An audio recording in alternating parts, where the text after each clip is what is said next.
Volume 1, Number 3. Things are off to a really rocky start for Frank Rutherford as car sales are not improving for the first month of January.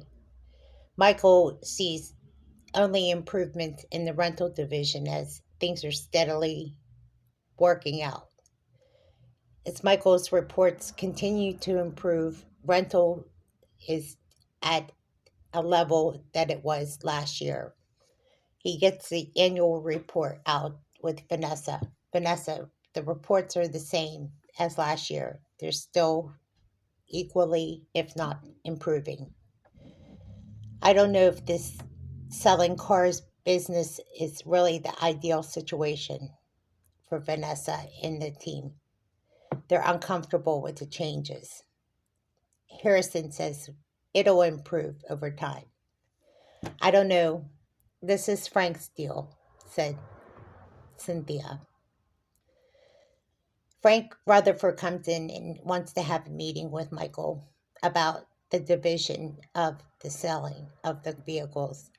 He says they'll eventually improve. Of course they will. So Michael and Frank have a short meeting and they go into the conference room. Michael, I see only improvements from here. It will improve. We just have to wait till spring. I think so too. I know that they will improve. It's just I've never been into selling vehicles. I don't know that division. I'm not comfortable with selling vehicles. Only your sales team would know that. I'm just in the business of renting out vehicles in the automotive division. I'm going to stick to what I know, said Michael. Okay, said Frank. It's up to you about the selling the vehicles. That's your division. Okay, that sounds good. Listen, if there's something I could do to help, I would, but I'm just going to stick to what I know, said Michael. Okay, sounds like a plan. So Michael returns back to the office and tells Vanessa that we're going to stick to what we've known all along, is sticking to the reports. Thursday report is generally the same. Harrison handles the Thursday report. As you know, paychecks will be out on Friday at 2 o'clock. If you have any questions, go to HR. People ask several questions about selling vehicles. That's in lot 2 at building 2. So if you have any questions about how that's handled, talk to Frank Rutherford. Michael is still in charge of the building 1 and all its issues. So does that mean that we're responsible for selling vehicles here in building 1? No, we're still handling things the way we handled it before. Building 1 is not responsible for selling vehicles. We're here renting out vehicles like we did before, and automotive division's still the same. Nothing's changed here. It's just building 2 is selling vehicles.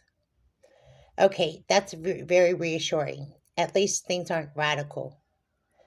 We were really scared there for a second, said one office assistant. Okay, well, just be reassured things are not radically changed, said Michael Smithton. Michael Smithton couldn't wait to get out of that report because he said it was uncomfortable and awkward, as it was his first report back since he's been back from the holidays. Boy, I can't wait to get out of this report, said Vanessa. Neither can I. That was the most uncomfortable report I've ever had to do. But it had to be done, said Michael. Most people have questions about the certainty of the future of this company. I mean, I didn't want to step down from the company. I didn't want to make these changes. I made these changes because I thought this was going to improve the company.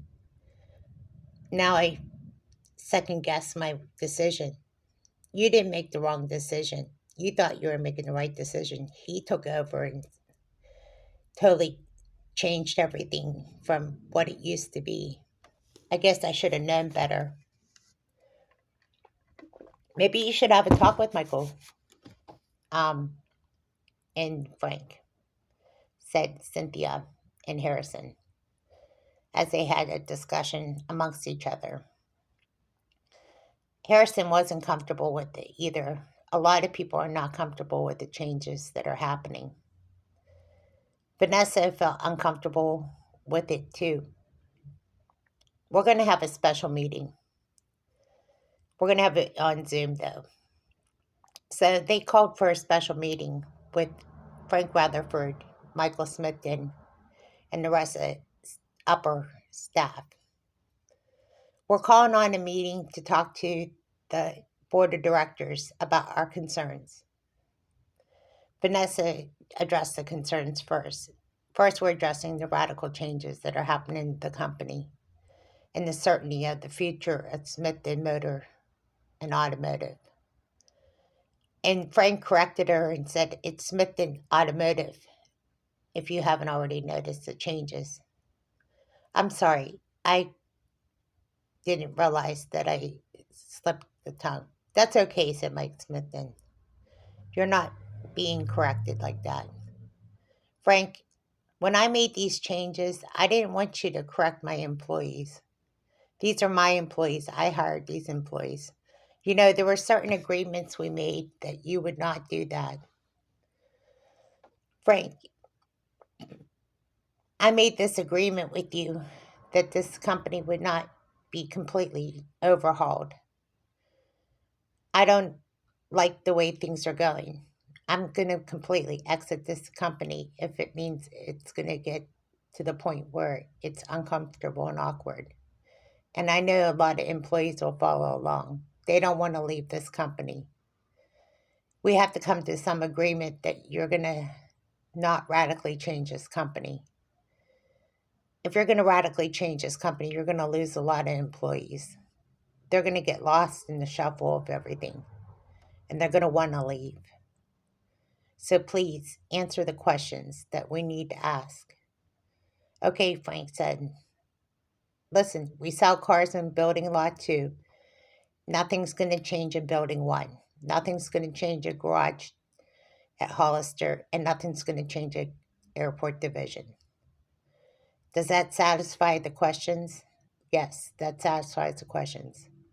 Michael managed all the divisions except for building number 2. Things have not changed. Okay, sounds good. The staff is satisfied with that. The only thing is, I have the final decision on what happens here. Michael still feels uncomfortable with everything. He said that in the end, I decide what happens with this company. I still have a deciding factor in what happens to these divisions.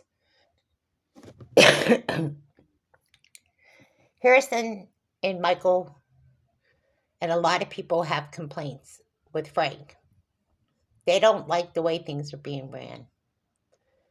They're not comfortable with the way things are going. And they tell Frank outrightly that they don't like the way the direction of the company's going. They can understand selling vehicles, but they don't like that the way they're treating Michael. Michael still is a very integral part of this company, and he still has a lot of staying power. He is Smithton Automotive, and he should be treated that way. So Frank comes up with a decision that might actually come up with a reasonable solution.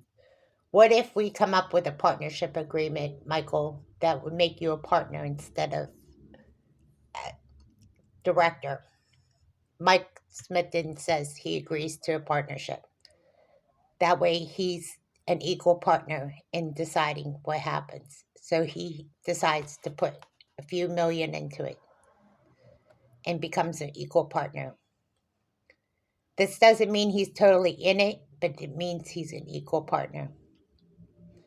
It means the company will be back to where it was before, except for this time, Michael has equal say in what goes on.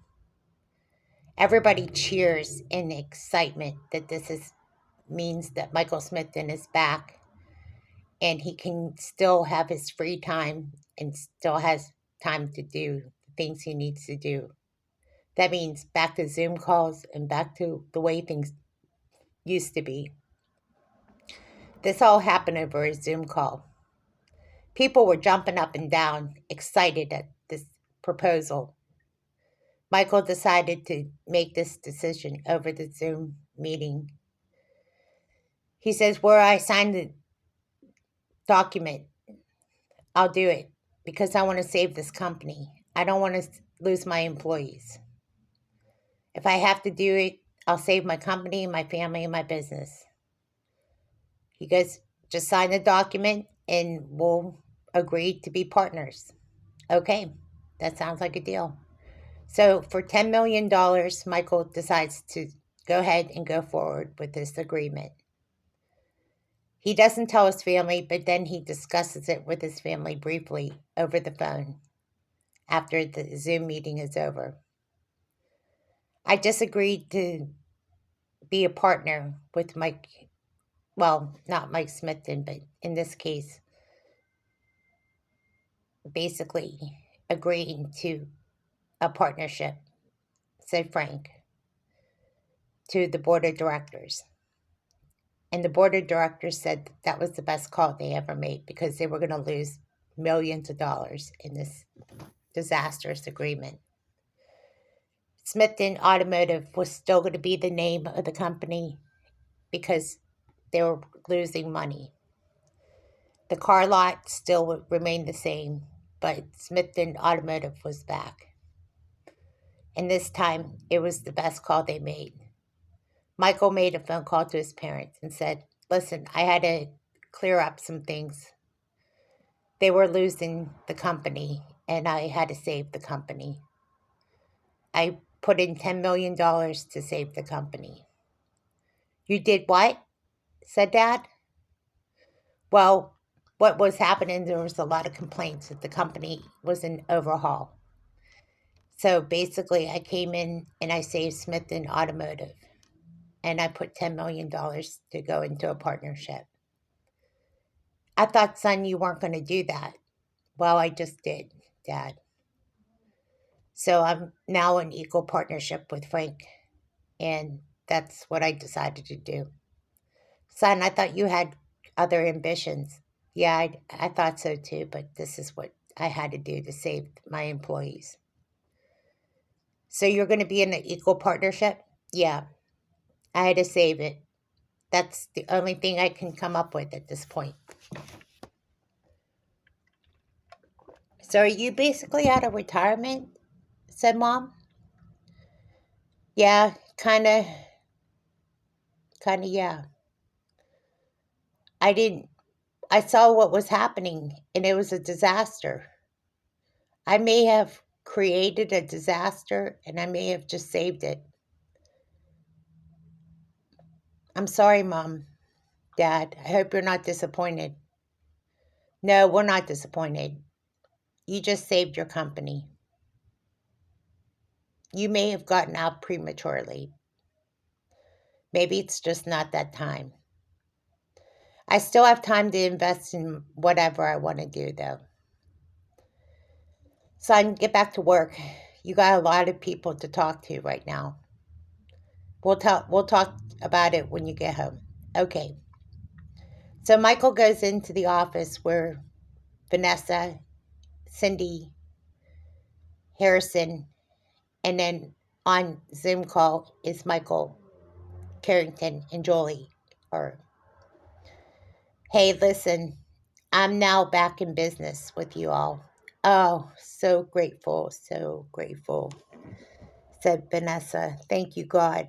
You're a partner now? Yep, back in partnership. I put $10 million back into the company. I'm now your boss. You're now our official boss, said Cindy.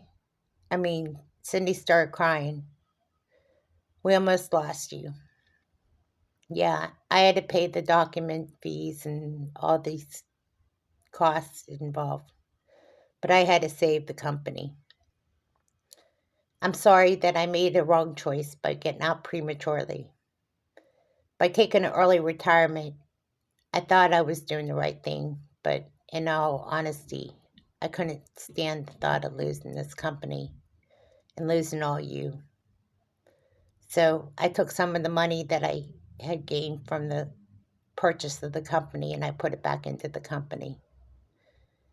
And if it means saving my company and if it means saving employees, then I think I did the right thing.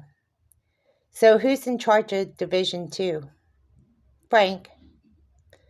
So he'll be selling the cars and he'll be in charge of building 2 and I'll be in charge of whatever else is left. So it'll be back to normal. Yeah, things will be back to normal. So we can get back to doing what we used to do, said Cindy.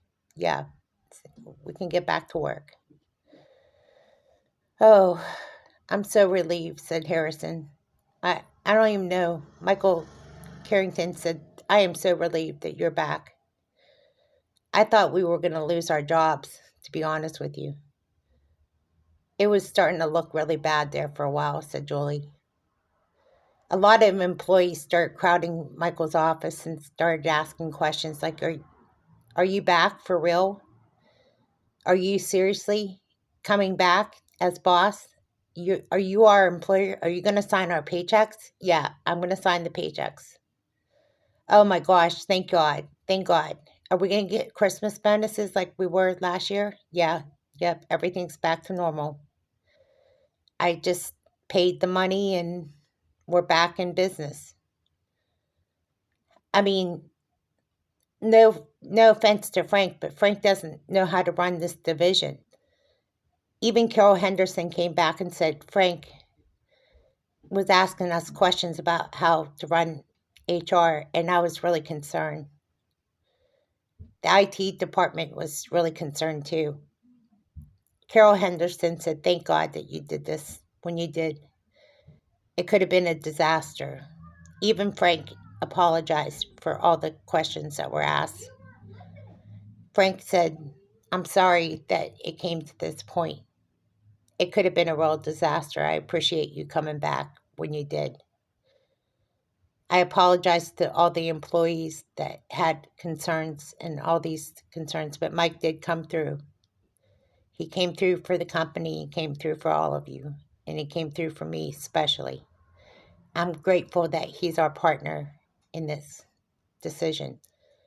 And the board of directors applauded Michael for coming through, for saving the company millions of dollars. What could have been a disaster was saved, and the turnaround was applauded.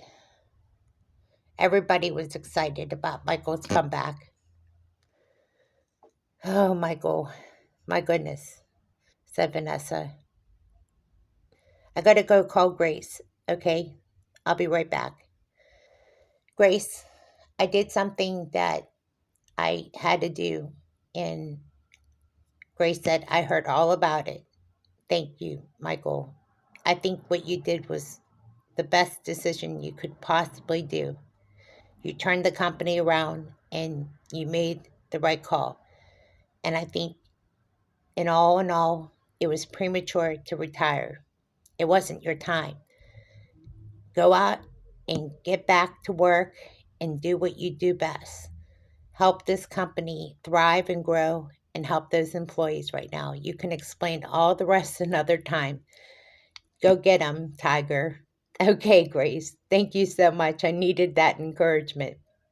God be with you today. So Michael got off the phone and just was full of energy. He was so excited. That pep talk was just what he needed. Well, everybody, I just got off the phone with my wife and she said, go get them, Tiger. So let's get them. What's that annual report look like?